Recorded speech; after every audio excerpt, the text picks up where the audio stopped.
But welcome to the Big Story podcast. I'm Alex Morrissey, and I've got Andrew C. Robinson today. I'm like, that's not my name. Um, hey Andrew, how you doing, man? Doing pretty good. Yeah, yeah, man. Like I was super psyched that you were at Heroes. That was an exciting. Like I've always like, it's weird. Like so, like for me, like I don't know, I can't mark the time when you came on the radar for me. Like, and I just remember seeing your artwork at one point and going, who is this MFer and where did he come from? It was like one of those kind of weird moments of like, because like when you're like, when you see like people in the business and you're just like, oh my God, what is this? How is this person pulling Right. Houdini magic? And it was like, Dave Johnson when you first kind of stumble onto what he's up to, and you're like, oh Mhm. my, it was that kind of stuff where, Adam, Hughes, you're just like, all right, some wizard action going on there. But I was pretty psyched. And then the first time I think you and I met was at New York Comic Con right after the Fifth Beatle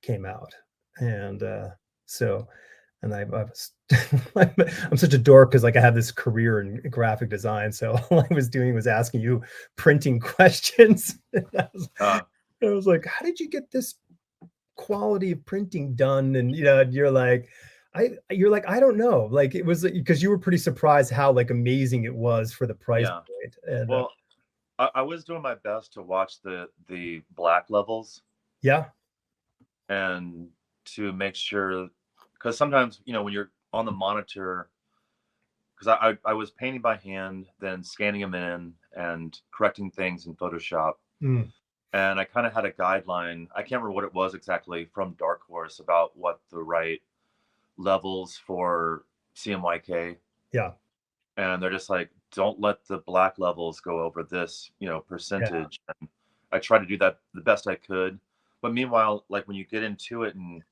you're building up values, especially the values that I didn't quite get in the original art, hmm, then in Photoshop I'm adding some gradients and stuff like that to maybe push silhouettes, push shadows, and you're like more and more and more, and he's get richer, darker. But then I'm yeah, looking at the levels, like, oh my god, I've already.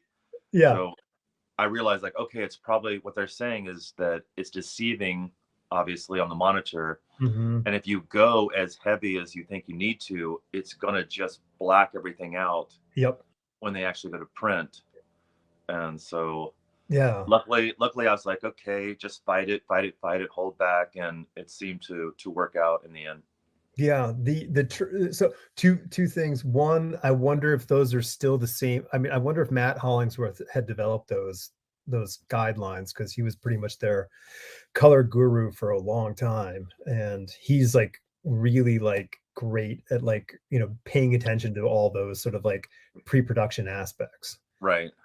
Um, and the other thing is that I remember like I mean I've done a ton of print work, and it was always the goal is like to try to like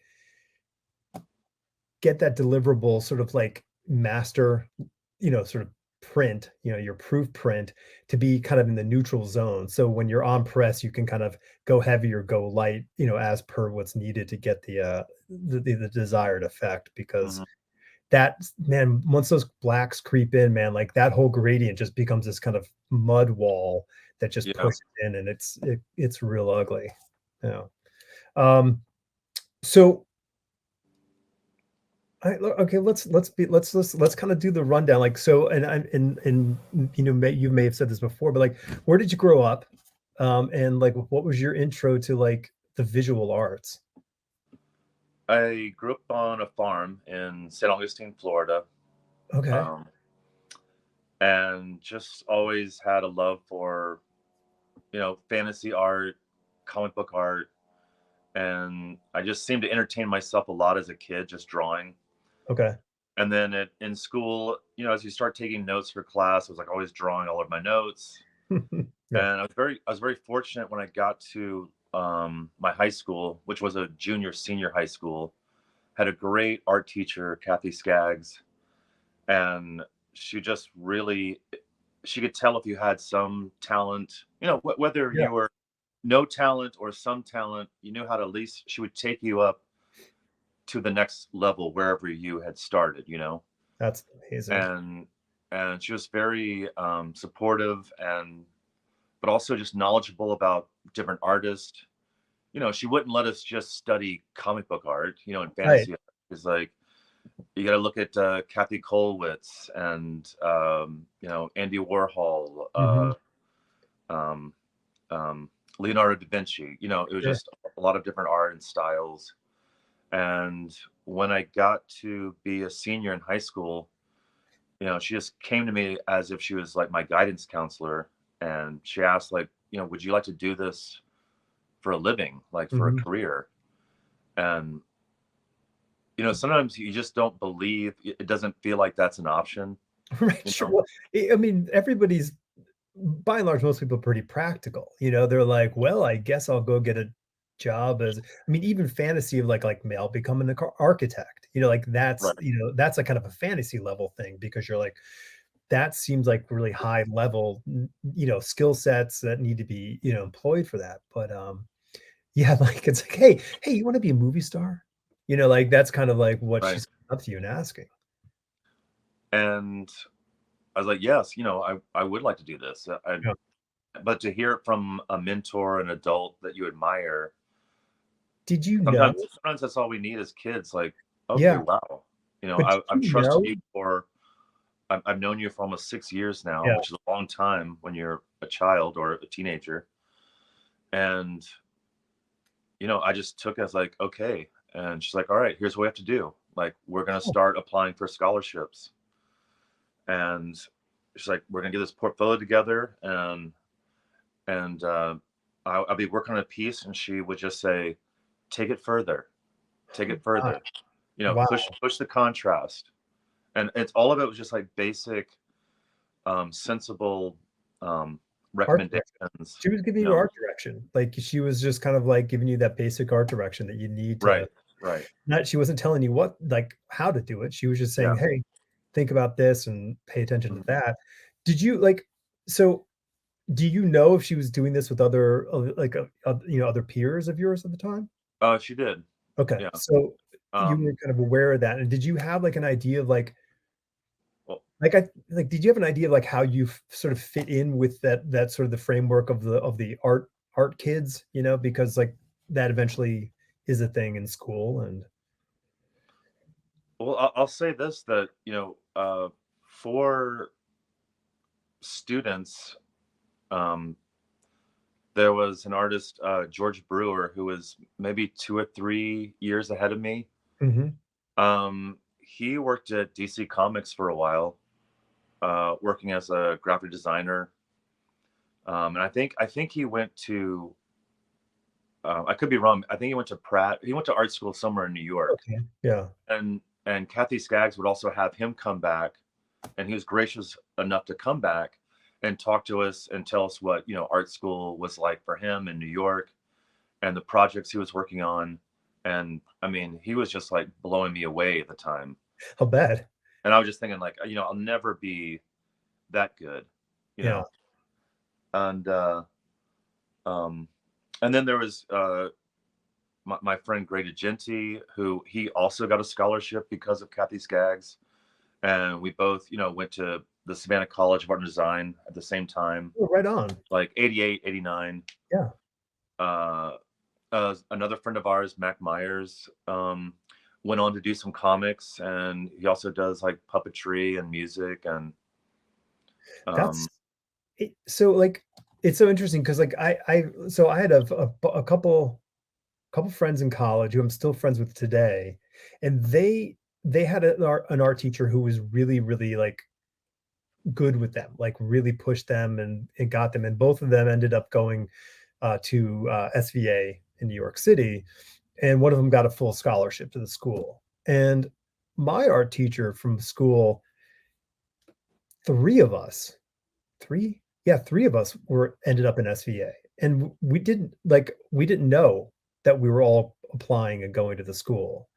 And then, like, another one ended up a year after us, ended up at, Cooper Union, which is, like, the fancy art school in the city. So, it's kind of invaluable having that, you know, that teacher mentor who is kind of aware of what you your capabilities might be. Yeah. Yeah. Yeah, I mean, it's amazing like that just, you go through your life and you look back and you just see like there's just special people that are dropped into your life here and there, and they totally change the trajectory, of where you're headed. Yeah. What were the things that, like, were kind of like, I mean, you said fantasy art and comic book art. I mean, did you have any sort of, like, were there these epiphany moments, like, with specific artists? And they don't have to be just that realm. That, I mean, you could be like, "Hey, man, I was, like, a huge Waterhouse painter, fan of Waterhouse paintings," or whatever, you know? Right. But, like, were there, like, who were the people who kinda, like, really kind of, like, you said that, like, leveled up, but leveled up your own sort of mind? Well, to go back to like as a child, I used to love like just to go to the record store with my older brother, but I wasn't really per se into the music at the time. I was like maybe 9 or 10. Mm. But I remember just like going through and looking at the album art and say, like you'd see like the Molly Hatchet Oh, dude, album with yeah, Rosetta, that Berserker painting. totally. Yeah, and I would just like study and stare at it. And I wasn't even aware that the artist was Frank Frazetta. Yeah. I was just immersed in the imagery, like it wasn't painted, like this actually happened, Yeah, and I totally. was just sucked into the world, and it just was blowing me away. And Yeah, like then Those Kiss covers. yeah, and then there's also Boris Vallejo. Mhm. I think he'd done some covers for Ozzy Osbourne. Right. Um, and so I was looking at art like that, and but I guess my progression was that as a kid, I loved both like Frank Frazetta and Boris Vallejo. Yeah. And as a kid, it seemed like very, very similar, the art styles. And in a Mhm. way they are. But then as you mature and you get older, I kind of like um veered away from Boris Vallejo. Okay. I still like and appreciate what he does. It just it gets a little too heavy handed with the rendering Yeah. Yeah. and the photo ref for the models, Yep. which I do find necessary. But then I know that Frank Frazetta also took some photo ref, but it seemed like he went in there more as like an expressionist painter, Yeah. and he did way less of the rendering and a lot more of just you could still see the underpainting in Mhm. parts of it, which to this day I just like the energy and the um I don't know, just the kinetic flow to what he was doing just still blows me away. Well, it's like that thing that we all kind of struggle with, like, and I say we, I mean, I'll say I used to struggle with. I don't draw enough to consider myself, an artist anymore, but it's like this thing with, when you do the sketch and you're just like, yes, that's it. There it is. Like, that's the form. This is it. It's got all the energy. And then, like, you take that and then you work it to death and, like, kill that sort of spark. You may, like, have this proficiently executed piece, but some of that magic kind of disappears. And, like, Frazetta seems to, like, really keep it. Um, I went to, they had a Wyeth exhibit here in their museum, earlier this year. So we went to that, and so it had NC Wyeth, Andrew Wyeth, and Jamie Wyeth's paintings. Oh, and the daughter. Sorry, I don't remember her name. Um, and you look at NC Wyeth's paintings, man, like, you can just see what you're talking about. You can see the underwork, and it's this beautiful, sort of mastery of light and form to create Mhm. this sort of illusion of, depth and dynamism. Yeah, and Frazetta, man, that guy was, like, really the best. Right, and it seems I could be wrong here, but it seems like he also wanted to have a little more time to just go live. Like Yeah, whether it's to play golf, sure. be with his family, I don't Yeah, know, ride three wheelers when yep. you have three wheelers, play He wa baseball. Yeah.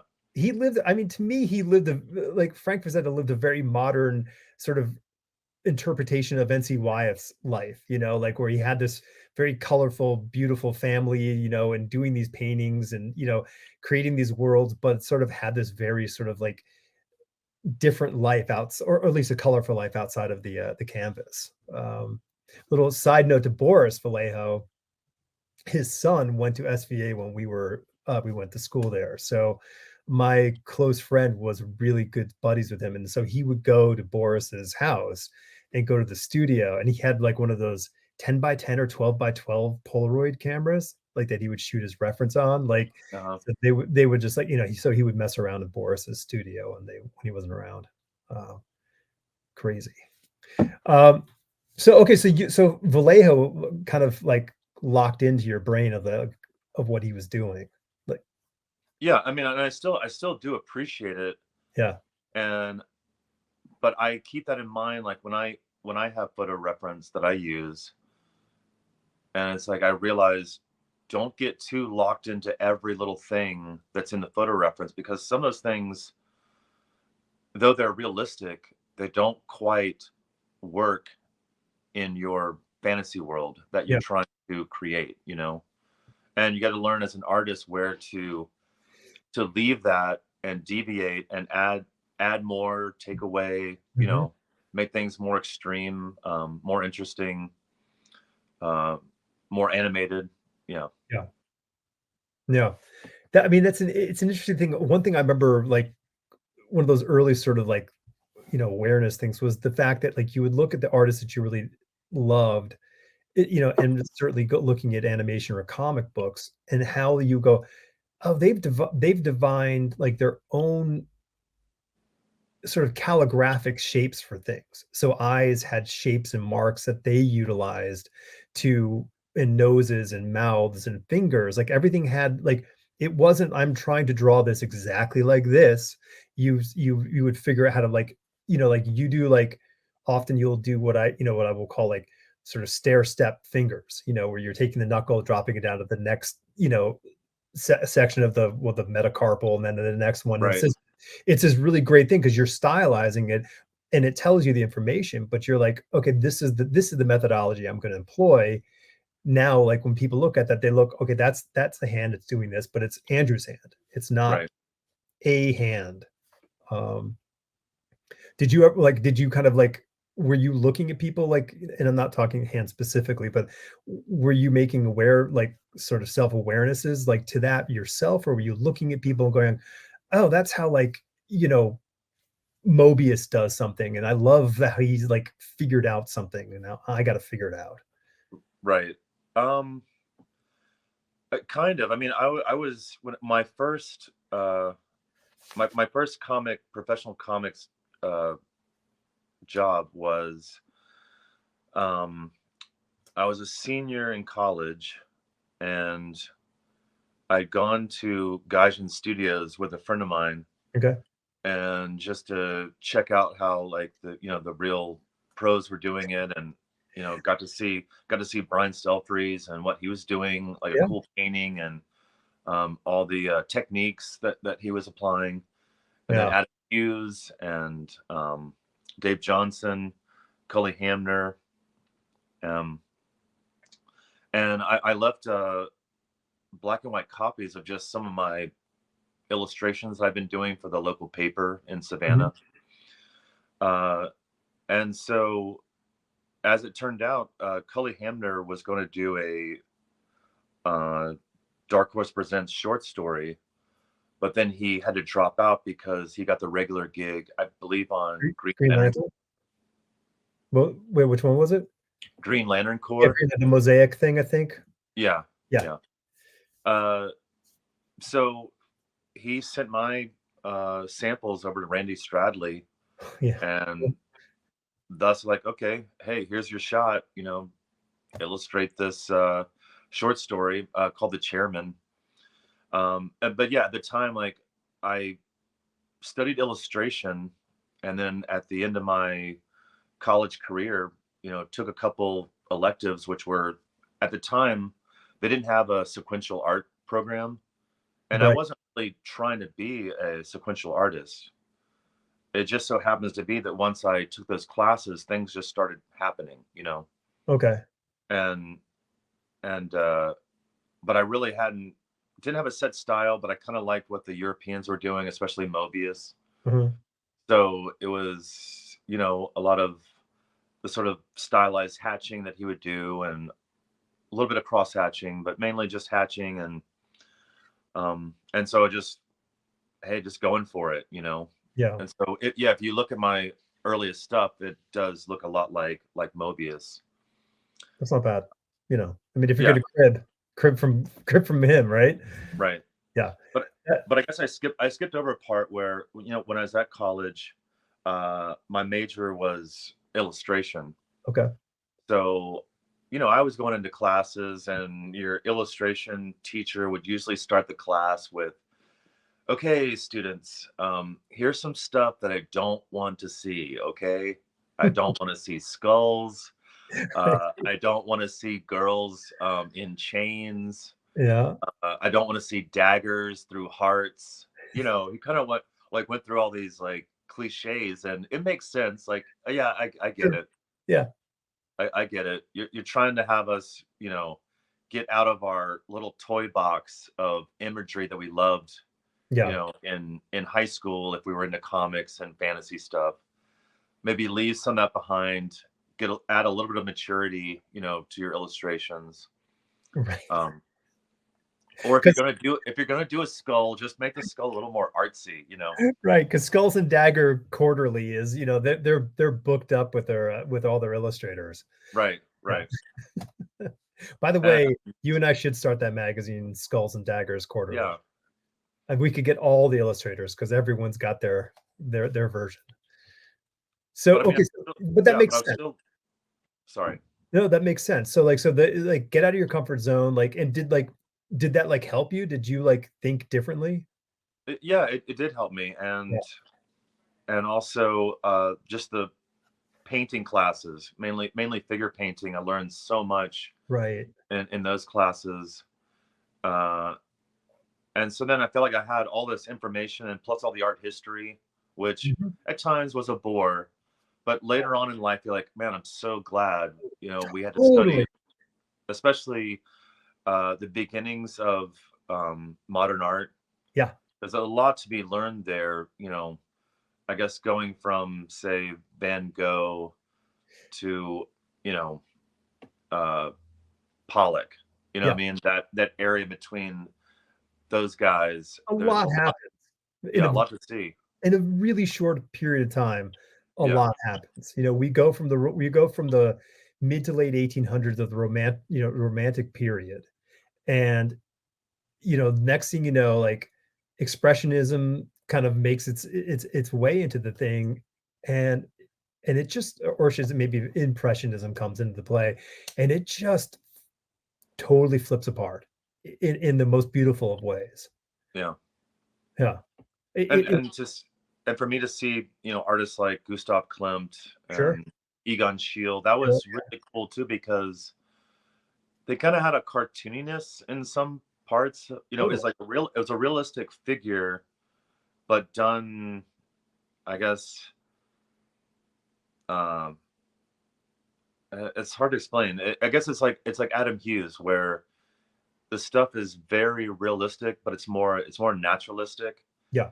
And you making decisions on what details and lines to leave in and to leave out.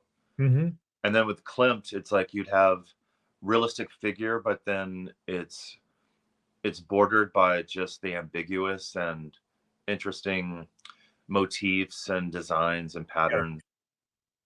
Yeah, well, I mean, it's like, because I mean, you had that era, of that late 1800s, with,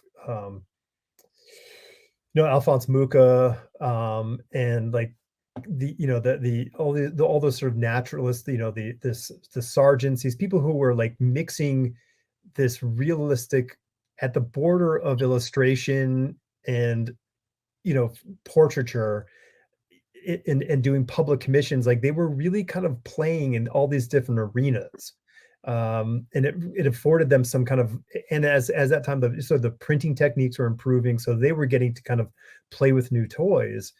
um yeah, and so they kind of laid kind of a groundwork in that, at the early start of the 20th century, that really kind of, Mhm.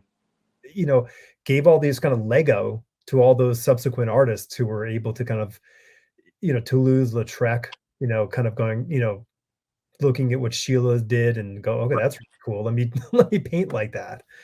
Um, yeah, it's a very cool period. Yeah, so I mean that art history super important. Like it Yeah. really it's this, it's like that, it's like you don't realize it, but you're like Neo and they downloaded Kung Fu in your head and you didn't realize it. And then later on, you're like, oh, wait a minute. I know what to do Yeah. here. Yeah, it's kind of cool. Um, so I mean, that's cool. So the boys at Gaijin did you a solid, big time. Yeah, they did. I mean, not it wasn't just a they opened a big door for me. Yeah, It was also just all the instruction. Like they were so cool and gracious. Like, I'm just some kid from the art school over in yeah, Savannah, right, and luckily, I mean, I was traveling or good friends with a classmate, and he'd already met them, Doug Alexander Gregory, and so he was kind of like my student friend, but also mentor in college okay, because before he graduated, he was already working. Was working. I think he did like some Hellblazer okay, um, okay, stuff, uh, and he was also simultaneously getting, uh, I guess, quasi fantasy art, role playing game art with White Wolf, which was there in Atlanta also. right. I So forgot. he also, yeah, Yeah, yeah. So he also took me to the White Wolf Studios um, there in Atlanta. So we kind of hit Gaijin Studios, went to White Wolf, and I actually got jobs with both through both interactions. huh, Yeah, so the beginning of like the middle, I don't know, early 90s, like 92, 93, I start working and I just sort of ping pong back between a little bit of comics, like a short story here, then do some illustrations for like a werewolf book or a vampire book at White Wolf. yeah, And then White Wolf would lead to other fantasy companies and eventually lead me to um, Wizard of the Coast and doing magic cards. sure. Wow, yeah. Yeah, that's been a pretty big thing, that whole that whole cards thing, man. That was Right. an empire built on, small little squares. Yeah. Amazing. So how did like, what was your impression, like so, like, for me, like, I was pretty myopic about it, like, I was like, draw comic books, that was all I wanted to do. Um, but, like, what was your impression, like, when you first, like, were handed an assignment and, like, you're staring at the blank page? Was this like, "Okay." Right. Well, I think with the chairman, which was the first short story I did, I was just a little, all over the place. I mean, I Mhm. would say kind of hit or miss, but my strength was, even at the time, my figure drawing was pretty good. I wouldn't say excellent, but I'd say it was pretty good. So that was definitely enough. I could draw some pretty figures here and there and maybe get you through the awkwardness of some of the panel layouts, or the angles, the close up. Maybe I should have done a close up here or a mid shot, and I didn't, and maybe there's too much negative space. Um, and then when I got in between that one and like the next short story, I'd always liked um, Michael Golden's work, Mhm. especially on the Nom, Oh, yeah.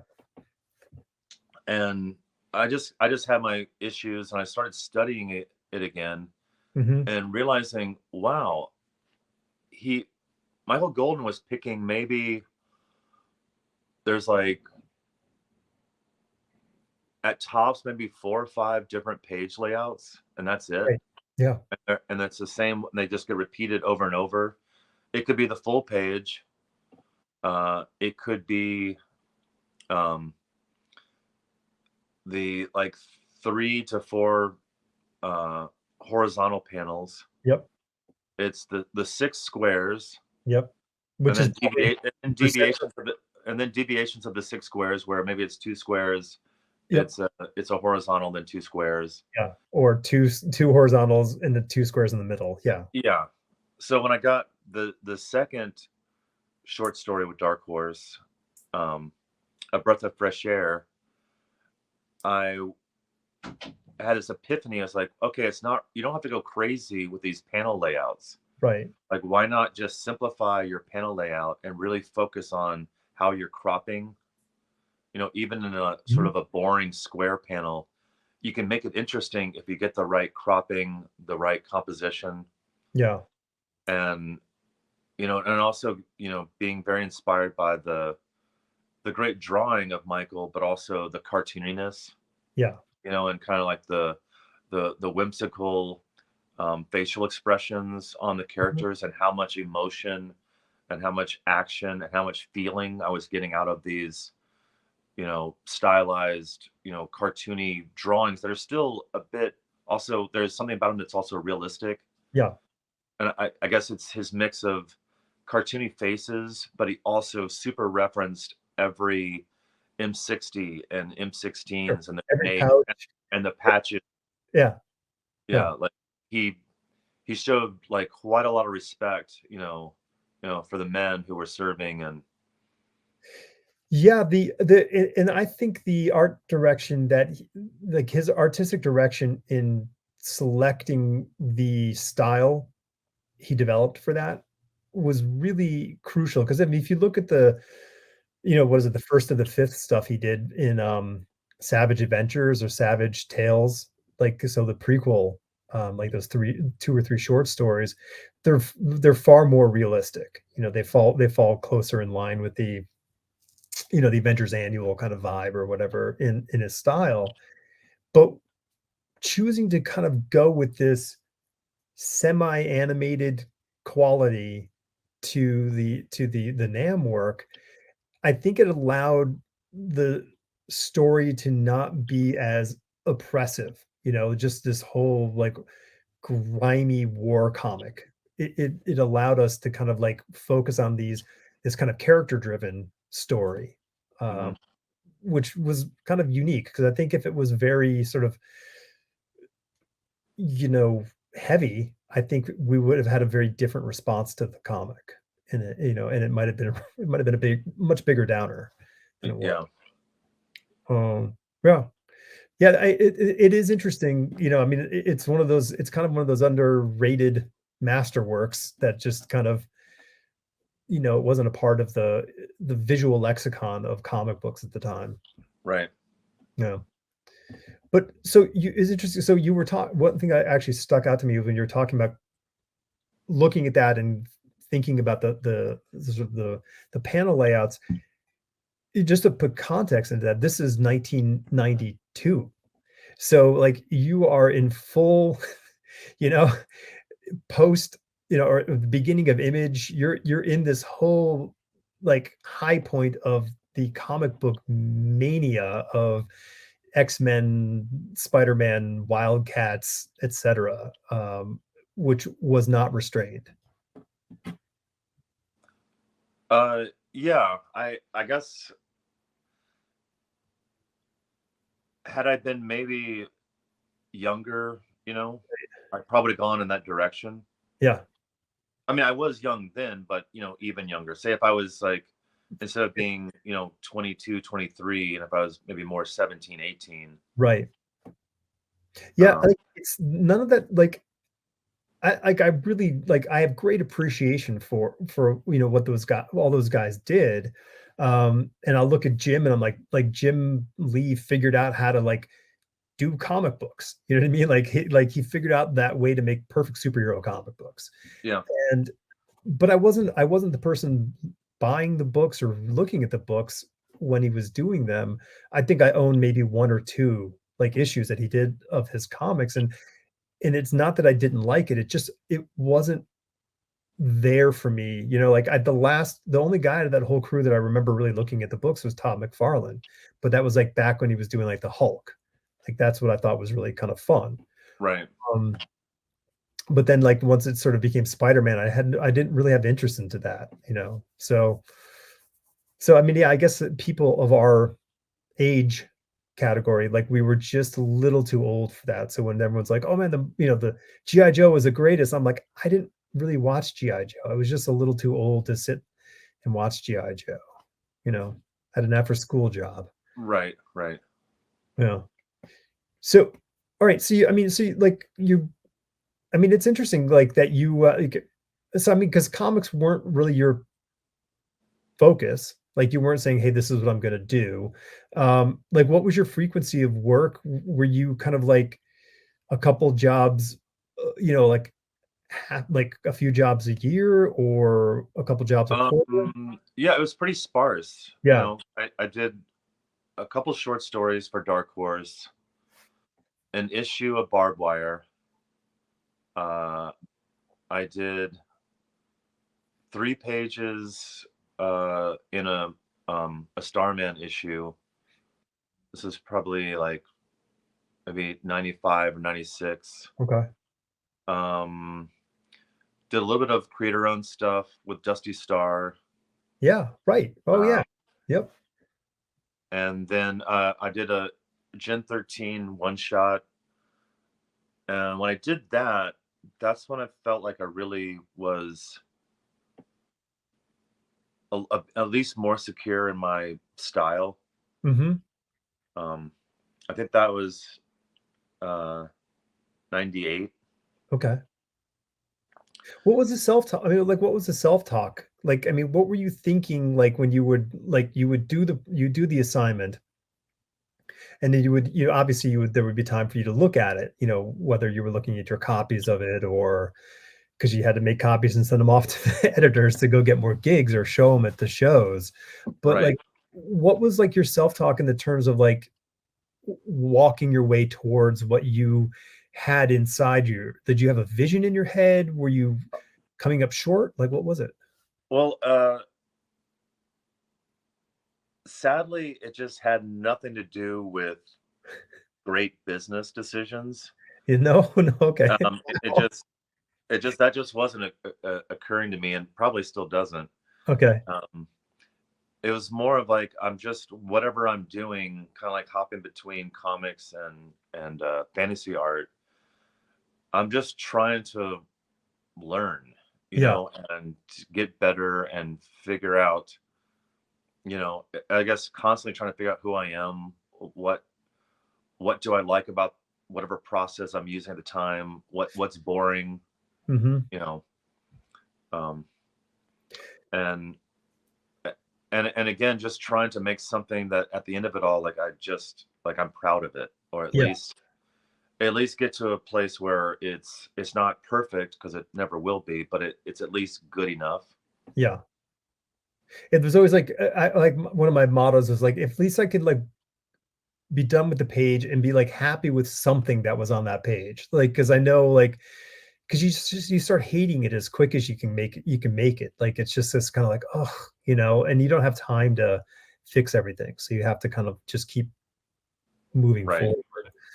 Did you like so, I mean, like, 2 things that hearing is, one, I've gotta believe that you're not having to do comic books sort of every day, but being able to go away and do other, sort of illustrated projects might have been a really good way for you to explore and then come back to comic books and try a new thing. Yeah. Well, I mean, I will say, after doing so many painted magic cards, from I guess 95 to um, I guess around 99. Mhm. You know, once I got the opportunity to be the regular cover artist for Starman, um, which was a big gift from Tony Harris. Yeah. Uh, then I kind of had the confidence to like, I was like, oh, I know that I can use gouache here. I know that I can use the airbrush here. And I know that I can use acrylics here and I can glaze. And you know what I mean? Yeah. I knew all these things I could do. And then when you have a book like Starman and you can do covers where they can be experimental, Yep. and you can get away with a lot of sort of artsy fartsy stuff as long as Yeah. you have a nice focal point and have some realism here, and of course, taking reference shots, uh and that kind of really, I would say that gig really put me into a different place as far as, career wise, and people knowing who you are. Yeah. It that kind of that dovetails on the other thing that I was thinking about, like, how was your awareness of yourself in that period of, in that in sort of that mid-90s kind of to the end of the 90s kind of timeline? Like, what were you like, were you going to conventions? Were you spending time with comic book artists? Were you gauging where you were, like, how you fit into the whatever social structure there was within the industry? uh I, I didn't really give it as much attention as maybe I should have. I mean, Yeah. maybe it's a good thing, but it's some importance has to be applied to where you are in any entertainment industry. Like, you do need to strive to have a presence, have Mm. a following, um, making sure that you're picking the right job, because Yeah, you're going to be putting everything you have into it. And I can't say that I was doing that. yeah. It's certainly a miscalculation at the time, Yeah, but uh, I don't know. I guess I was still young and dumb, and just was, I guess, content to just do what I was doing, and not take it that seriously. yeah.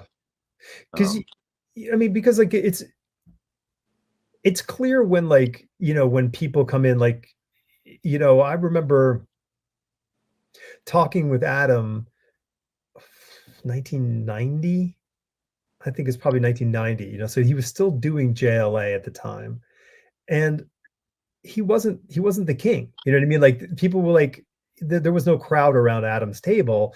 He was just Adam Hughes sitting there, and you would talk to him, and but I was like, this guy's amazing. Like, he's just gonna, and we would have these wonderful talks and, geek out about, Norman Rockwell or whatever the thing was that we were into. And, but then, like, we were all aware of how amazing Adam was. Like, everybody outside of Adam. And so does he know that, like, did the Beatles know they were the Beatles? You know what I mean? Like, it's like right.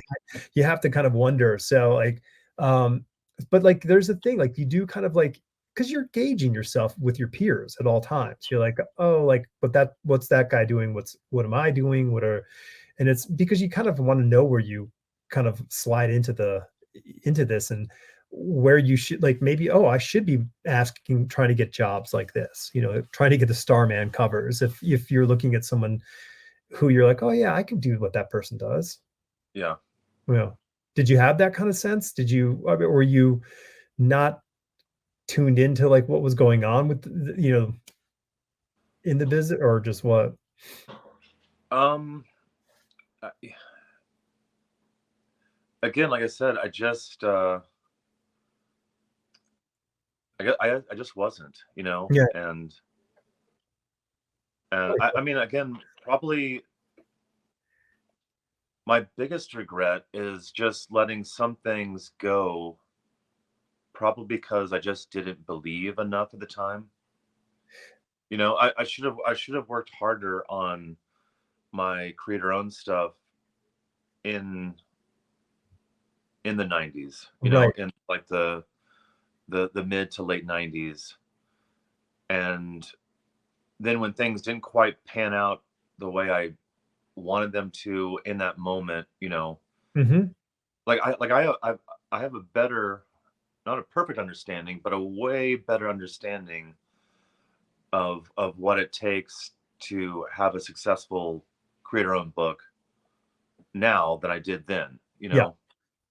and I didn't quite understand the ins and outs. And I've had some great, peers, whether writers or artists, explain it to me and give me the best information. Um, but it seems like at the time I just didn't know that, and things didn't work out that well. I'm not going to blame anybody else. It's No, just no, right, you, yeah, you have to, you really have to, you have to be in for the long haul. And I didn't understand the whole business model of, yeah, you got to give everything you can, and you might starve for a bit, but you got to make it to the trade. yeah, You know, if you don't right, make it to the trade, you not that it's a waste of time, but you're missing out on so much, you yeah, know. totally. That's the But then once I, like I said, I started doing the Starman covers. I'm at Jolly Roger Studio, and then all of a sudden you're just a cover artist, right. which at the time was awesome. The rates uh, for painted covers at the time was, when I look back now, it's just, oh my god, I can't believe that was the rate. This is the end of the 90s, right? Into the 90s and into the early 2000s. Yeah, I mean, the rates were kind of ridiculous at that time. There for I mean, penciling rates and, art rates were just super high. Yeah, Um, I mean, even up to like 2010, it was still there. yeah, Um, and it's easy to like get sidetracked with like, I'm just gonna paint pretty pictures for covers, sure, But meanwhile, the the trick is, or you tricked yourself, because yeah, I'm doing that, but I'm not uh, building anything, you right. know. Yeah, there's And then no when you're not building anything, then you're not your work only has so much mileage. Like, mhm, you do a cover, you get that paycheck, you sell the cover art, you know, maybe you make a few prints, but how many prints are you really going to sell? yeah, And and that's it. Whereas if you've done, as I'm sure like if you've done enough of a series and there's a trade and other like collections and stuff, you keep on getting royalties, yeah. and that's the smart way to go, Yeah, it's a catalog. I mean, if you build the goal is to build a catalog in whatever you do, because Yeah, that's the legacy, that's all the sort of the pieces that, sort of build whatever whatever empire you wanna have. yeah, Um, yeah, and it's tough. I mean, it's very hard when you're in the middle of it. And I feel like, back in that period, I don't think it was as, like you just said, you spoke to a bunch of, friends and peers and, who, sort of said, their sort of point of view on the creator owned stuff. But the thing is that it wasn't as common back in 1996.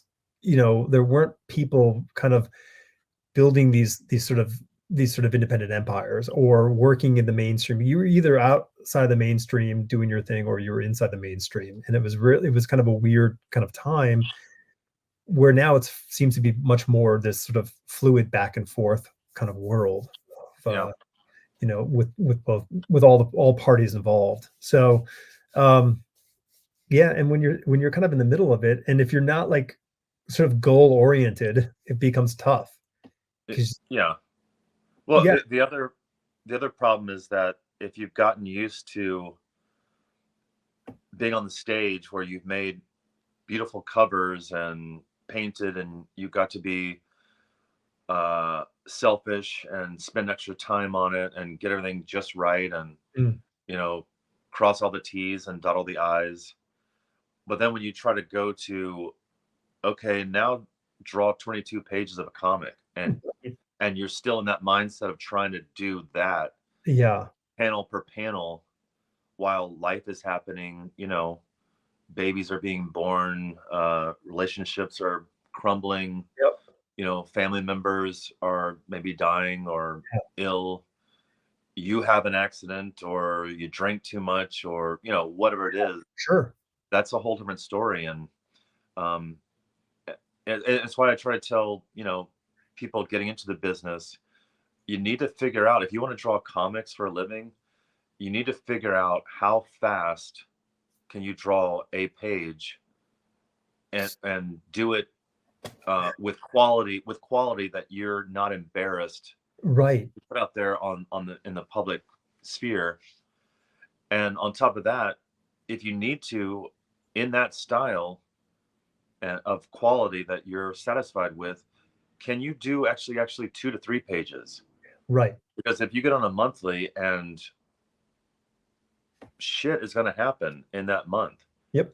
and you've got, if it's 22 pages, there's only, you got 22 pages and there's 30 days in the Yeah. month, you have no room to mess up. There's so little leeway. And the Right. thing is, and and you and I are just right now at the moment just talking about the individual, us. But think about the fact that like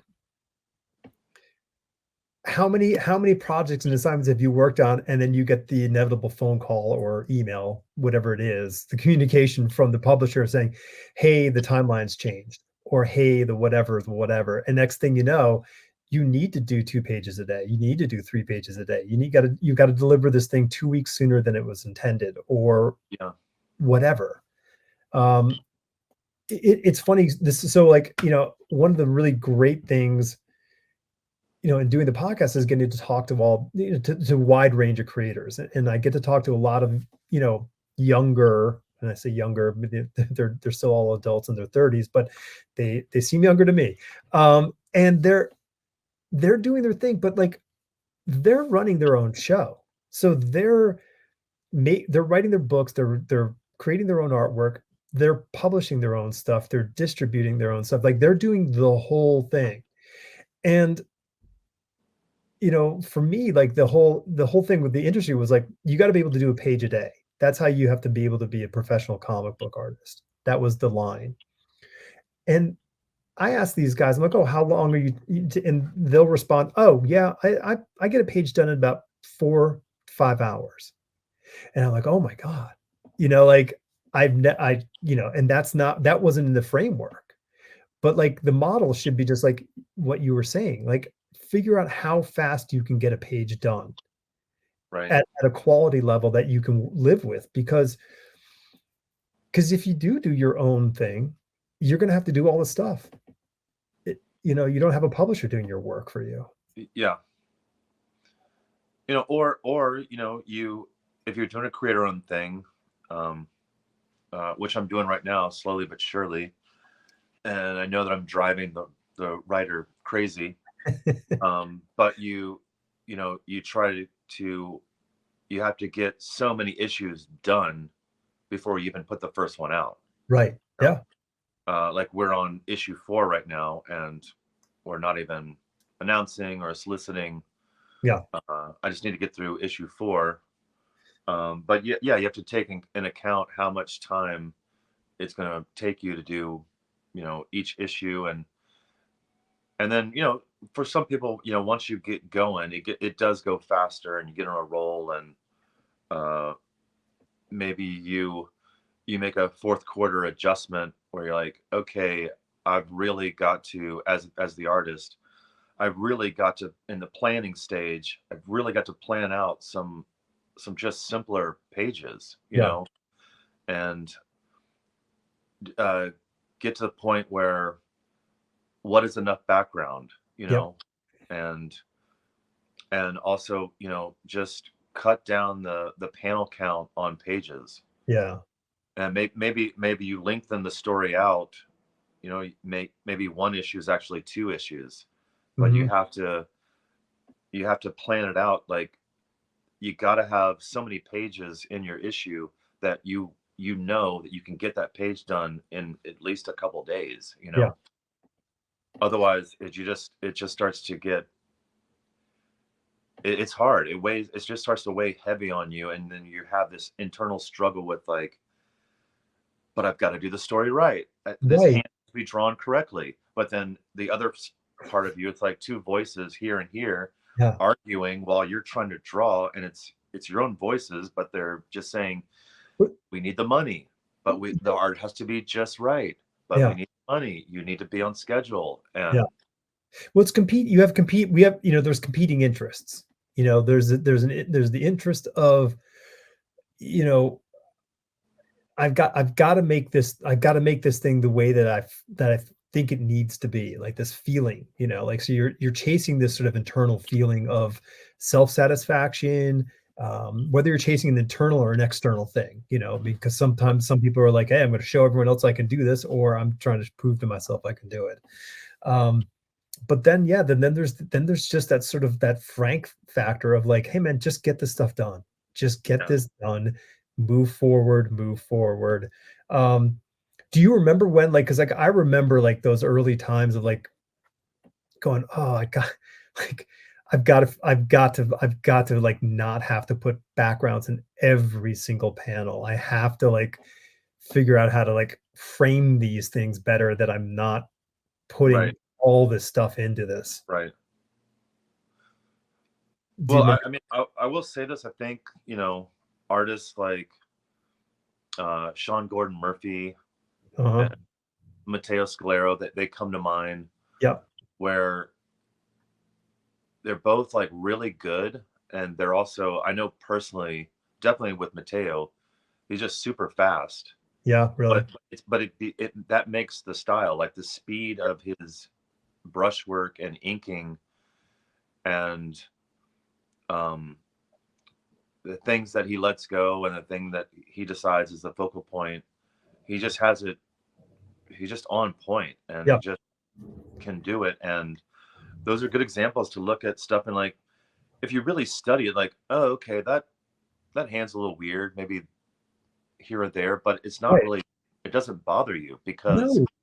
Right, on, but then on the whole, everything is still working in unison. And totally.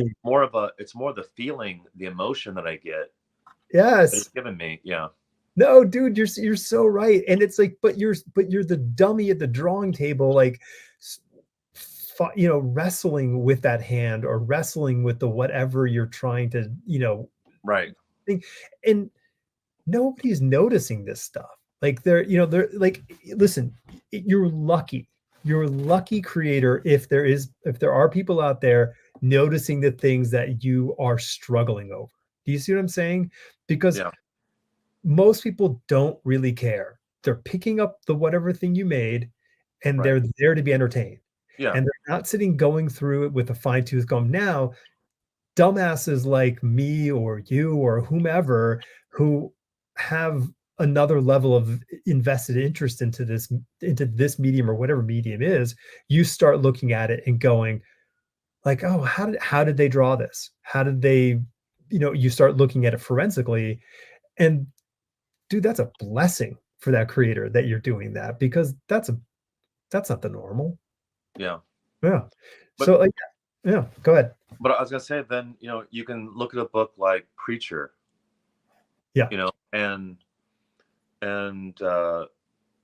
great story, excellent story, Hmm. and Steve Dillon's artwork. At first, there's just areas where it's crude. Yeah. It's a bit crude, and but I think in the end, as I'm reading the story, I realize this was good enough, and he did it, and it came out on time, Yep. and thus it's a success. Like, Totally. I would rather he not labor over every stupid hand and gesture and background, but just get on with it, man, which he did. Yep. And it's this beautiful, almost perfect thing Yep. without having to draw everything to be perfect. And I mean, and that's like that to me, that's a professional. A professional is a person who, knows, hey, I can see the finish line and I've got to pace myself and get to the finish line. And hey, if I've got a sprint, if someone's catching up, like i.e. the deadline, I know I've got enough, in the tank that I could run to the end and get this finished. I remember like, yeah, because like it's like I remember when John Paul first did that huge crossover book he did at Marvel. I'm blanking that giant multi thing he did. I think Dougie Braithwaite did artwork for it as well. And I mean, John just like cranked through that whole his assignment on that Mhm. book. And that's just like, but that's why he was great because he just had that like, I Right. know, I know what I need to do. I got to get this done. Yeah. Yeah. I mean, and here again, that's why, all the men and women that are making comics and making comics on a monthly basis, even if all you created was something that's decent, I just wish everybody could respect that that is still a lot of work. Oh It's yeah, a lot of work, and it's being on schedule every day, and then doing it the next day, and then doing it the next week, and then doing it the next month. And meanwhile, you're trying to have, relationships, have some sort of a life, sure. you know, find some time to breathe, maybe get some exercise. It Uh, was it was one of those things I remembered vividly. I see, graduate from art school, start working at Marvel like right out of the box. And I remember like that art school, like, oh yeah, I work all night. Like that was the model. You're up all night and you're working because that's cool, right? yeah, And I remember being in my studio working at night and then sleeping till, whatever, 1 o'clock or whatever when you slept till. And I remember getting up and realized that like half my friends weren't comic book artists. They were normal people and they finished work at 6 o'clock. And I'm like, that's when I start working. yeah, So I'm like, I've got to change. If I don't change, I will never see my friends. I will just, right. yeah. So it was like one of those kind of, you know, simple awarenesses of just going, okay, I gotta be a little bit more of a human here. Yeah. I mean, we're given a lot of freedom, All of it, but along with that freedom comes like a lot of responsibility, for and sure. it takes a lot of discipline, Yeah. and And it's super hard. It's the hardest thing to maintain that discipline when there's nobody breathing down your neck. Um, and listen, there's not a single person who hasn't, failed on that discipline. That's just yeah, the nature of the process. And then as you said earlier, life, because life gets a vote as well. And we have to struggle to pass through that stuff. Um, So yeah, I mean, let's hop back. Let's jump up to the fifth Beatle because I mean I think that's just a phenomenal work.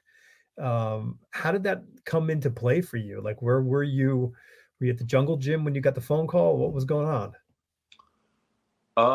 this started happening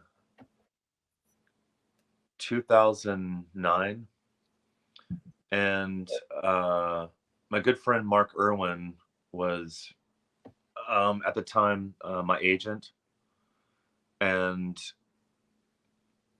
I'm trying to remember how he was connected. It might have been through a friend of Vivek, I Okay. think, Vivek the writer, Yeah. and um, then he just started putting things together, and when he proposed it to me, and I just felt like this was it's one of those jobs where all of a sudden I did think, wow, I could probably win some awards with this. Okay. Like, So you were thinking beyond just this sounds like a cool assignment. I'll do it. yeah, Okay. this seemed like something. It's the Beatles, Yeah. which that's it felt like a crossover kind of project, and um, I loved what Bill Sienkiewicz did on for the Jimi Hendrix book, Voodoo Child, Totally. and so then it was kind of written as a play at first, Okay. and Mark helped out like to sort of make the transition between like a a play to like comic book form, All right.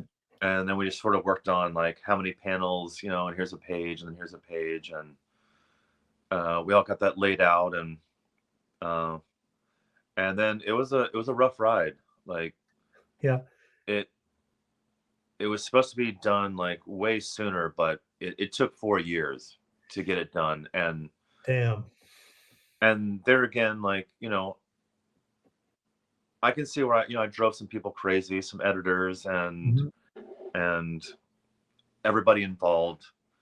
Um, but once you've taken it so far, like when you have half the book done, and Yeah. it's on that level of quality, or even when you get the first 10 pages done and it's that level of quality, like, You've oh established. crap, Yeah. oh crap, like Right. it's it's going to be so evident if you start doing pages that you don't care about or you Yeah. don't put the time in. um and uh and it's one of those jobs where and I don't want the reader to think about this when the reader looks at it, but Right. there's so much behind just before you even get to laying out the actual page, just the rough. There was just tons and tons and tons of research, Mhm. and it's like, okay, you drew the Beatles, but yeah, you got to draw the Beatles in like every year that we're talking about. Sure. And then Yeah. there's also all the other historical stuff, whether it's JFK, or it's um, uh, the original, the airport when it was not JFK but Idlewild. Yeah, sure, right. And what did the telephone look like they were using then? Right. What did The the ca Rolls Royce? yeah, what did the cameras look like in the studio before they went on Yeah. television? Yeah. What does the outside of the Cavern Club look like at that time? Because it's not even the same. There's still the Cavern Club, but they moved it. They So the moved the original Cavern Club where Brian Epstein discovers the Beatles, that's not the here same anymore. Or location. Yeah. yeah. And so you're like trying to figure out what the cellar looks like and the entrance looks like and what all the kids are wearing, Right. you know, and So it's like you're creating, like, you remember, I mean, do you like those, what were those, like, those history comics, when we were kids, like, they would just have, like, you would get a hand you someone would hand you a comic book, like, from 1958, or from yeah, 64, and it was like a history comic, and you're like, "Well, it's a comic, I'll read it as a kid," but that's what you were I mean, you were having to be, like, dutiful, like making a film, of a period film, and you had to be like, okay, well, this is what, because otherwise it would have looked ridiculous if they're walking around with the wrong stuff. yeah. Yeah. And if you're not going to do it right, then you're doing everybody a disservice, Yeah. you know. Sure. And it's like, especially especially with a historical piece, you really need people to believe in the locations Yeah. and the fashion and the architecture and the technology of the time, Yeah. and it just would go off in so many directions. And and also, like, if I want people, when they look at the through the book, they can definitely tell, even though I kind of found my shorthand of like, that's definitely John, Yep. that's definitely Paul, uh, and that, that's Ringo, and that's George, and that's Brian Epstein. And then, you know, the crazy thing was, as hard as it was, like biggest the biggest wall to get over was there's this double page party scene at the end of the book where Mhm. they're throwing a party, and the Rolling Stones are there, the Who is there, uh, Clapton is there.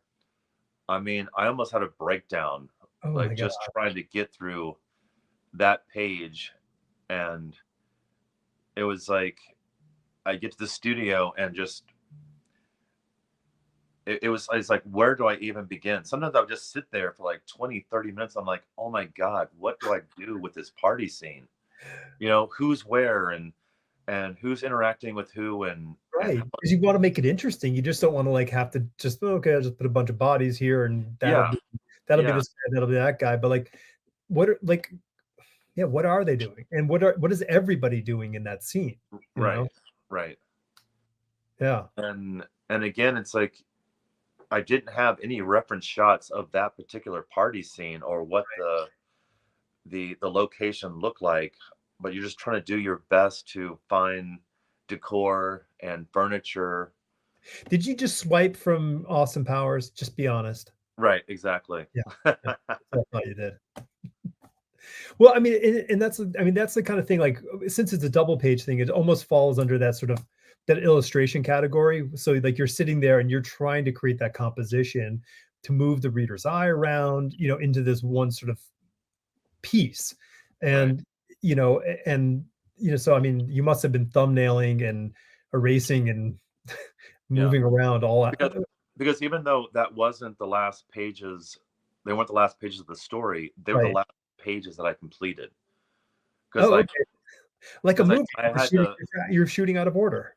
yeah, because you know, publishers and editors and stuff, they just want to see some pages come in, which Mhm. it makes sense. So I would have to leave it and I'm like, I gotta get some other pages done that I know what to do. Um, You're Pee Wee Herman, dude, and the pet store is burning down, and you keep running by the cage with all the snakes. right, exactly. Yeah. Like I'm gonna deal with that later. I'm gonna Yeah, deal with that later. totally. And eventually, like, okay, now you have to deal with it. These are the only 2 pages left. Uh-huh. That's so, I mean, but I honestly, I think that is relatively common for most every monthly book. You read the script and you go, okay, these pages are going to be a pain in the butt. Like you're Yeah, not going to tackle them off the beginning because that's going to take too much time out of your schedule. Um, and maybe you can make up time, earlier in the schedule by the easy pages. right. Gene Colan used to start like sort of midway through the book on his scripts. So he would start midway through the book. So he's like, he would say like, so by the time I get to the beginning of the book, I'm cooking. That There you was go.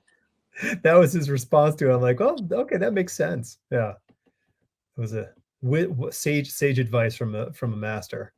Um, so what? So I mean, well, let's see. I forget all my questions because I get engaged with what you're saying. But like, crazy question: did you get? Was there any response to the book from any living beetle? I had heard through I believe, music producer that works with Paul. I think I saw him. I met him, not Paul McCartney, but the music producer at New York Comic Con, Okay. and I believe he said that Paul saw it and um, I guess maybe thought it was pretty good. I don't. Yeah. I'm not gonna say he was like crazy about it, but it seemed like he at least had seen it, Okay. and maybe I'll go on a limb and go as far as like I think he gave his approval. You Okay. know, so, All right. That's right. I didn't It's a really good. hear if Ringo had seen it or if he had any sort of response or Right. Yeah. Well, I mean, it's so interesting. I mean, did you watch the documentary, the let it be, was a Let It Be documentary? no, no. I mean, I think just because of my mental state, I kind of had to just take a break from everything A decade Beatles. a decade break from the Beatles? Yeah, Yeah. Well, if you ever wanna watch it, you're welcome to swing by Asheville anytime, and you can sit down and you can hang out and watch it. It's quite good, and I think having been enmeshed with it as you were, you probably really, enjoy seeing the more candid life of those guys. yeah, Uh, yeah. Um, yeah, no, I mean, it's a phenomenal book. It's a phenomenal book. I mean, the subject matter is sainted subject matter. So, like to hear you talk about how much sort of reverence you had for the actual subject is big. Because I'm sure there are people who would have taken the job but not really cared as much. And it could have come out great, but you never know. Um, yeah, so I'm for one, I'm glad the thing is like there's a thing about the way you execute your work which really fits the period of time. Does it sound fair? Like, yeah, yeah, there's a kind of there's a period quality to the work that you do, which feels like it could live in the 60s. Um, there's a kind of a groovy aspect to the way right. you draw. Yeah, yeah, kind of like a bit jazzy and Yeah, you know, I Took some inspiration from 101 Dalmatians. Oh, totally. That That sort of makes sense, yeah. style of like the characters, the way they're Mhm. drawn, um, and also some of the backgrounds, Yeah, as well as also Sleeping Beauty. You know, okay. but it definitely 101 Dalmatians is way more I can see relevant. I can see the guy's clothing, and the way his trousers fit, in my mind from 101 Dalmatians, and I Hmm. can kind of, even though those suits that they had were much tighter in the legs, Right. but I can, I get that. That's cool. That's a great sort of way to pull from that vibe in there. And definitely, like I got a lot. I was gonna say with our previous conversation about how you're learning your language of we're dealing with like line art. Yeah. What how are you gonna to draw the hand and draw fingernails or knuckles or this or that. I felt like I really once I really started enjoying drawing hands in a language that makes sense within the limits of pen and ink. Mhm. It was certainly studying what Jamie Hewlett was doing, Yeah. Yeah. but then he's obviously influenced by a lot of the Mad magazine artists, Yep. Mort Drucker and um, Jack Davis, Yeah. and so I was looking at those guys too. But then also, like, if you look at uh, those like '60s um, Disney animated features, like Sword in the Stone, Mhm. um, probably that one, Jungle Book, again, 101 Dalmatians. There's a Uh, scale, like, there's a certain scale to the human figure in those animated, pieces. It's just really interesting. Like, yeah, everything's just a little bit slimmer, except for, like, the hands and the head and the ears and yeah, the feet. Like, everything else is slimmed down. yeah. But I was gonna say, if you look at like frame by frame, if you look at Merlin from The Sword in the Stone Mhm. and the way his hands are drawn, they're very realistic. Yeah.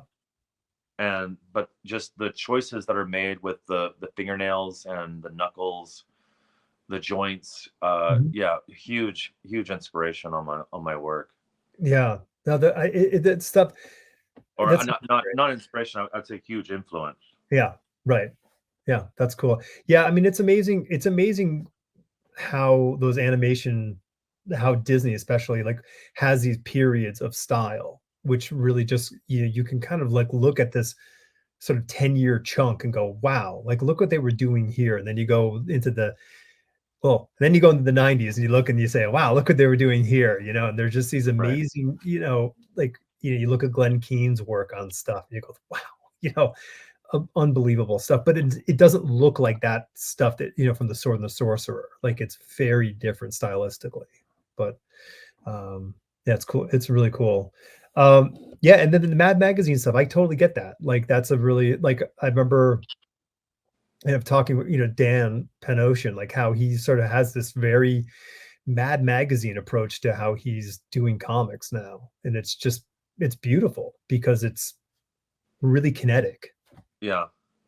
Yeah, no, he's amazing. Yeah, yeah, And the other thing that I like on top of just the great drawing, it just looks like he's having a lot of fun. absolutely. Because, like, Whether it's the yeah, loose inks and line work, but yeah. it's still defining shape and form and again, very naturalistic. I'll put Yeah, it that way. like, we were talking about, like, you were mentioning hatching, like, like, with Mobius and how, like, we you think about it, but, like, you look at Dan and he's just doing lightning bolt, you know, for the hatching, and Yeah, it's so elegant. yeah, and Yeah, I think the speed and pace at which he's inking is making the style. mhm.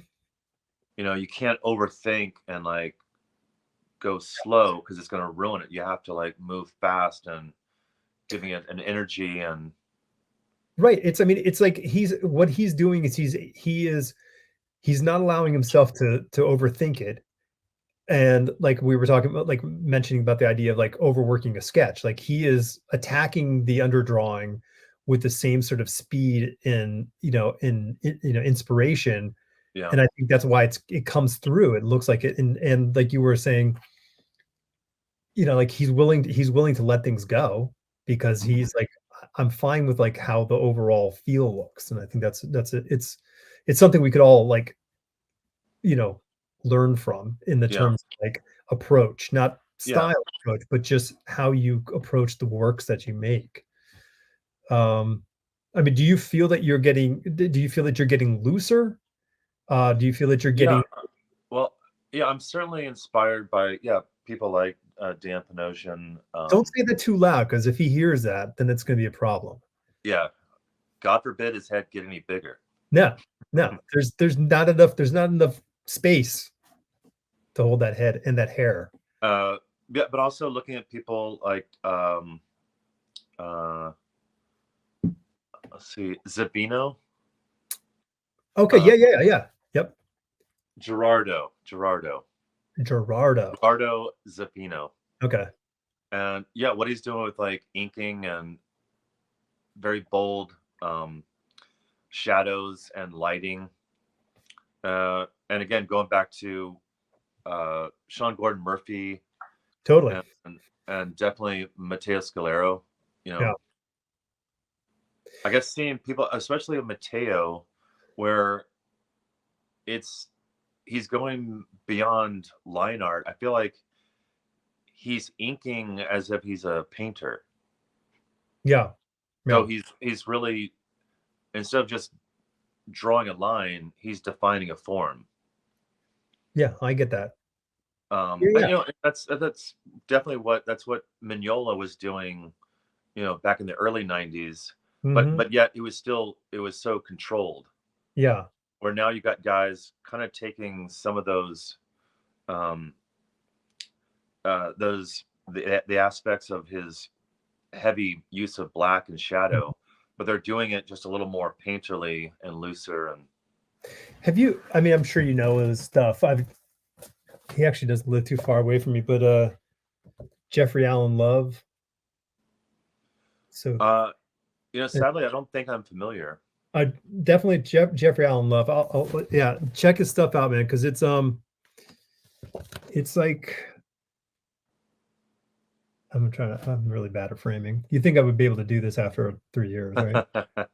It's so textural, and it's like he's like Is it's it like Sergio Topi? kind of, yeah.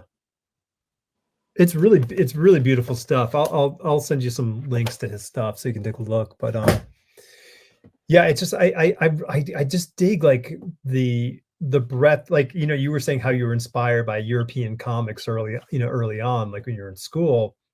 And that's a wonderful thing about art school is you can kind of get your manga or your European comic book on, and you're like, what is this stuff? But now that we have like this huge kind of avenue of style coming through the industry, it's really exciting because you can see all these people who are blown like Mhm. Mateo. You're like, whoa, like 20 years ago, that guy would have had a hard time, because they Right. wouldn't know what to do with him.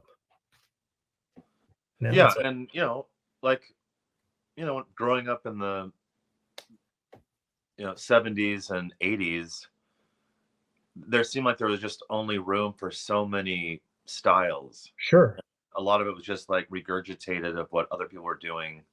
But yeah, Like you're right. I mean, these days it's so wide open. Yeah, like Chaykin felt like wildlands. You're like, that Mhm. guy's on the edge. Yeah.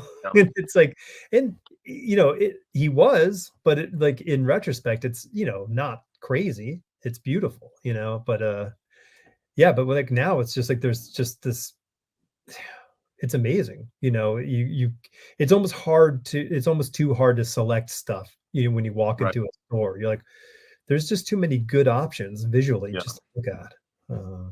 Yeah. But you feel you're kind of like loosening up. You're kind of like, are you like, what do you feel you're wrestling with? Wrestling with probably time management and Nice. Nice. drawing faster. Yeah. Right.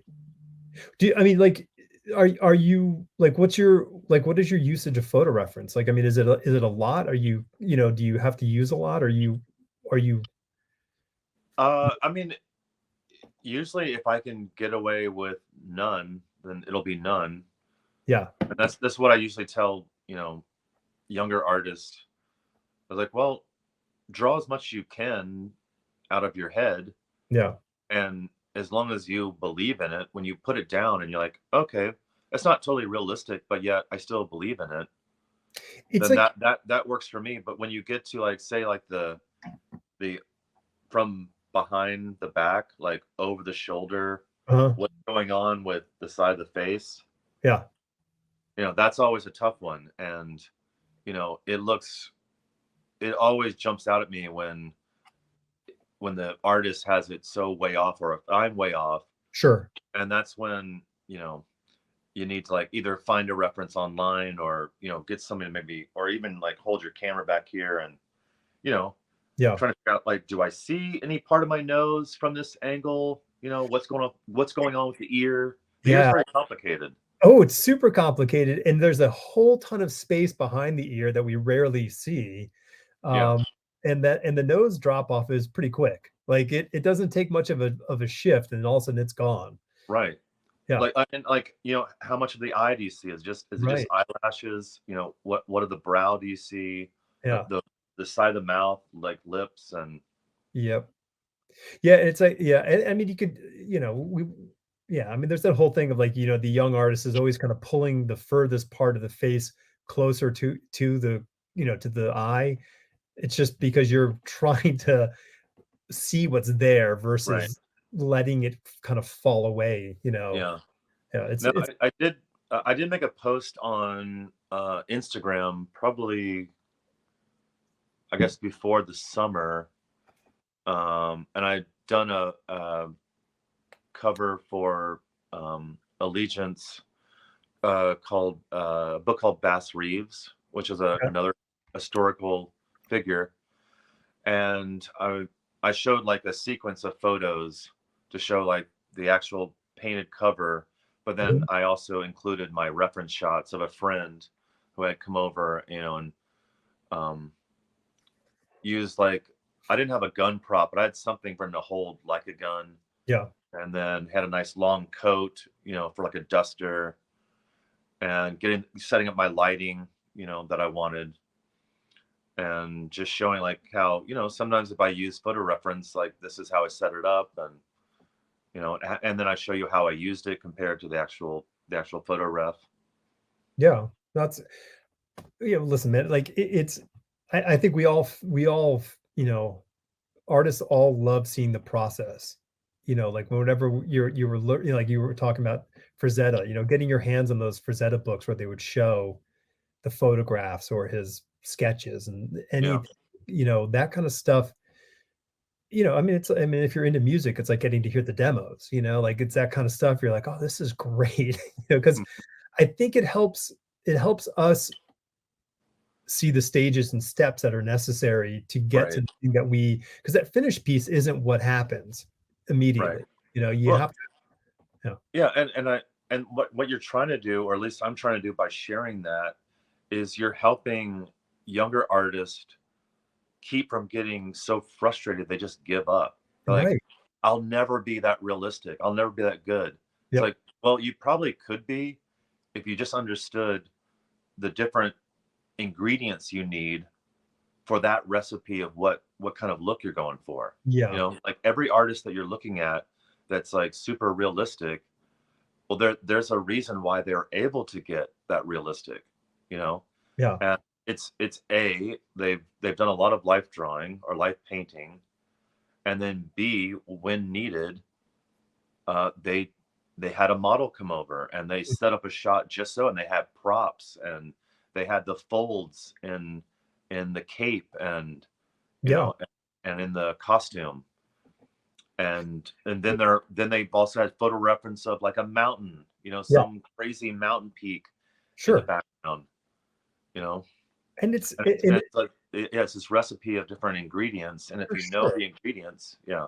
and we're living in a bountiful period where this stuff is so much easier to incorporate into your work than it ever was. So, I Hmm. mean, the tools have made it, almost a no-brainer. You're like, okay, yeah, you can really kind of create the composition you need with all the sort of assets you want, and you can print that thing out and use it as your underdrawing if you're working on a board. I mean, it Yeah, really is. exactly. It's a embarrassment of riches in that respect. You don't need that 12 by 12 Polaroid camera anymore. Um, I don't know if can you get that film anymore? I wonder. I'm sure it's getting harder and harder to obtain, but I think so. Yeah, yeah. Um, so you're cranking along on this next thing. Oh, by the way, Scumbag, uh, dude, it was great. It was a total blast to read. Number your that so somebody else did the color. Did somebody else do the colors on your section? yes, Yeah. yes, Okay. Because the colorist really did a wonderful job yeah, throughout the sections, kind of supporting the artists. yeah, yeah. Oh, Like, he did a wonderful job. yeah. But yeah, I mean, love. So I mean, the camera shots, the movement of the camera, really, really wonderful. Like if you're checking this out right now and you haven't seen the Scumbag, go get volume one and read it. Andrew did the second issue, and it's great. It's really, really, and the whole thing is great. There's Hmm. some phenomenal art in that whole book. Yeah, So, and I believe I've got variant covers for issue 1 and 2.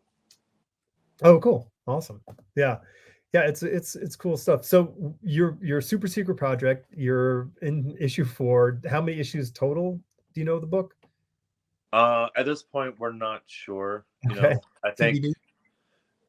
it's one of those things where if I've learned anything, it's that the story is key.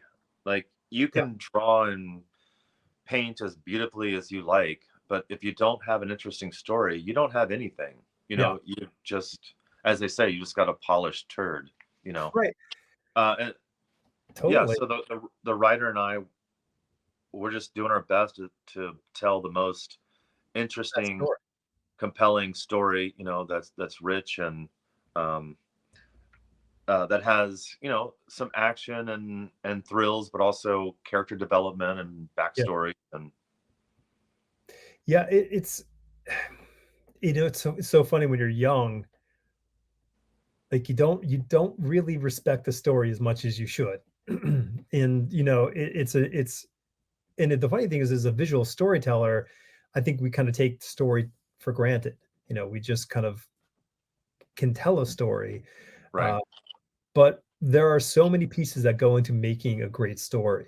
And working and developing, like it sounds like a great luxury that you're able to work with this writer and develop the story together, to be able to get something that you're both really excited to produce. Yeah, I think that's the beauty of independent comics, and when you're building new uh, your own myth and your own rules, and who these characters are. When you're starting fresh, the writer might have written something, but then as myself, the artist, like as I'm doing character designs and as you're developing what this technology might look like or where they live or what they're driving, you know, Mhm. you have more time to really, really think about these characters, Yeah. and it's almost like as you're drawing and you're giving them a space where they live, that's also defining who they are, Hmm. and their house, what's it like, Sure. what kind of art do they have, you know, do they drink coffee, all these things start to build who the characters are. And Yep. It's yeah. I mean, I've been writing novels in the last few years, and it is an amazing challenge to that world building, regardless of whether it's, with words or with pictures. I mean, it's crucial.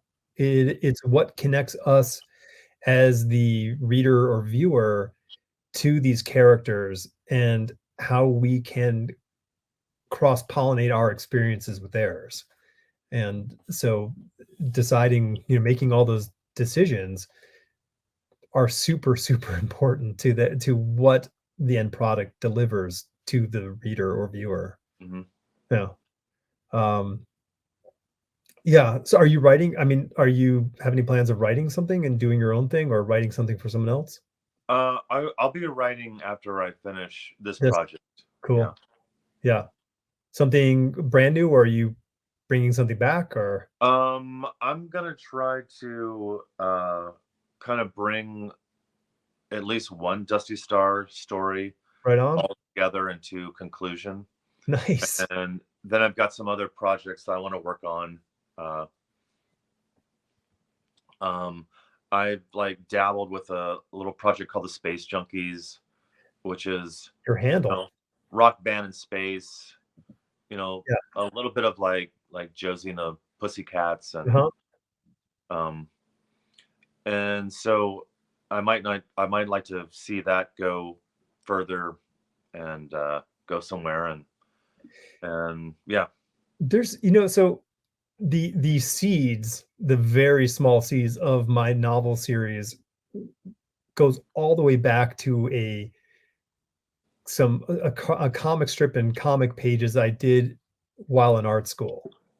Like they that was the sort of the germinating, elements that over the years got layered in with other ideas. And there's something about being able to go back and grab these things that you sort of created out of this sort of like maybe not very thoughtful way, but it was a very passionate way of Right. creating, and be able to go back with a little bit more craft in your hand, at hand, to be able to do things with them that you can connect to that, you know, Right. younger version of yourself, and really kind of utilize that energy and apply it to to the work that you have now. So it's Yeah, kind of, and and as we get older, at least for me, I think if nothing else, I have a little more understanding about what works and what doesn't. yeah. So and I'm able to dissect a little more and understand, why. It's the Hmm. why. If you can understand the why of a scene, say in a scene in a movie, and you watch this scene, you're like, uh, that didn't tell a story. Right. That Yeah. was boring. Why was that even there? Yep. If you can understand why it didn't work, or if you look at another scene and you're like, wow, that was just such an amazing scene. And but if Right. you can dissect it and figure out like, oh, that's why it works. And like one of the coolest thing that I learned, and it's from uh, Scott McKee's book called Story. Sure. Or wait, no, excuse me, No, Robert McKee. it's Robert I McKee. believe it's Robert McKee. Yeah. Um, where he was just describing that in any scene, if there's a scene with two people and the scene starts where they're arguing, and he was just saying in basic terms, if you end the scene and they're still arguing, then you didn't do anything. Right. Like we didn't get anywhere. He's like, but if they're arguing and then at the end of the scene they've come together and have an understanding, then you're telling a story. Yeah. Or vice versa. If it's he's talking about like negative and positive approaches or positive and negatives, but you need that charge, and it has to change from one to the other. Otherwise, you're not really telling the story. Yeah, And you then, need. and then you can apply that if you watch a show or a movie that works. If you just study each scene and Mhm. apply those principles, you're like, oh wow, he's right. Yeah. Pretty much every scene, it starts either one way and then ends the other, and vice versa. And then you can apply it to things that don't work. And like, oh, they're just rambling about some nonsense, but Right. nothing changes. Yeah. You know, Well, that's the thing. I mean, like, in your scenes, I mean, the characters in your scenes, they all want something. They have their own desires and wants. So people don't have a conflict and argument because they agree. They each have a different want, and those wants are conflicting. So there Mhm. needs to be some, strive towards resolution, or in the terms of the negative, something happens, but it doesn't go right, it goes wrong. And that kicks off another chain of events. Well, that going wrong isn't solving the plot problem of the book, but it's part of the story, and it leads the characters in a new direction, or something's going to happen, Right. and these are important things. Those are negatives. Like, that's a negative. They failed. Failure is a negative, but it's necessary in the process of getting to the solution. Because if the book starts, I was like, oh my god, we've got this huge problem. Someone goes like, well, why don't we do this? And they go, that did it. We're done. That's not a book. Mhm. That's one chapter. So you have to really have that conflict resolution, try, fail, all that stuff has to happen. Yeah, it's fun, right? Story structure and figuring out is like, it's exciting stuff. You know, And and again, like I say, I'm by no means an expert, yeah, but if nothing else, I just notice like, hey, you're learning a little bit here and a little yeah. bit here, and trying to But put the pieces together. And And I think artists have a very good, like, understanding, because you are doing this visual storytelling all the yeah, time.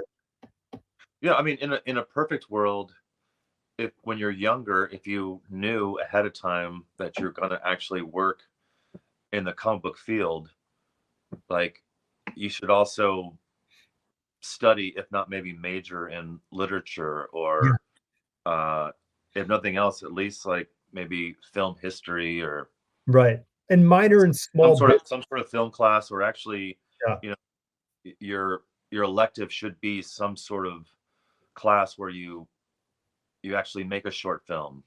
You Right. know, Yeah. And then take a minor, and definitely take a lot of classes in small business management. yeah, That's kind of important too. Um, all right, man. You cool? Was this good? Yeah, yeah. All right. I'm cool. Nice, dude. Uh, All right. I guess it worked. We actually had It stuff to worked. talk about. The whole thing worked. Yeah, we had something. Who knew two comic book people would be interested in talking about comics and creating stuff. Yeah, Um, yeah, Andrew, man, thank you so much for joining. It was great to have you.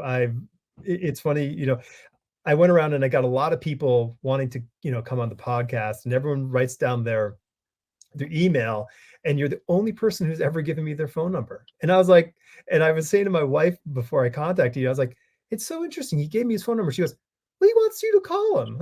mhm, I'm like, I think I'll text him. I don't think I'm going to go so yeah, far as to call him. I miss the 90s. I miss the phone calls. Like, you're on the phone all day while you're drawing. I, yeah. I don't know. I don't know if, is it still like that for you? On the phone, Yeah. uh, you know, not so much. It's like, well, now that I'm a bit older, like I'm getting more into just phone calls with family, Okay. and I mean, I guess I find that like some of my best friends are in my family. So, Yeah. but yeah, just trying to get connected and just have a nice phone call. And because yeah, like so much is just a quick little text, and Yeah. which is fine. Mhm. Yeah. No, But that's one of the real driving forces for me, is I get to have really meaningful conversations with people, every week, like, getting to kind of dive in and just kind of work our way through, experiences and ideas and feelings and these right, stuff. So, yeah. All right. Well, let's wrap it up for people, because they don't need to hear us get all weepy and yeah, shit. So, everyone, thanks. We'll join next week. And Andrew, yeah, go find Andrew at Space yeah, Junkies. That's It's at the bottom, but I'll put it. It's in the doobly doo. You'll find yeah. it. Thanks Go for follow him scrolling on down. Thank Instagram, you. because he's the man. All right.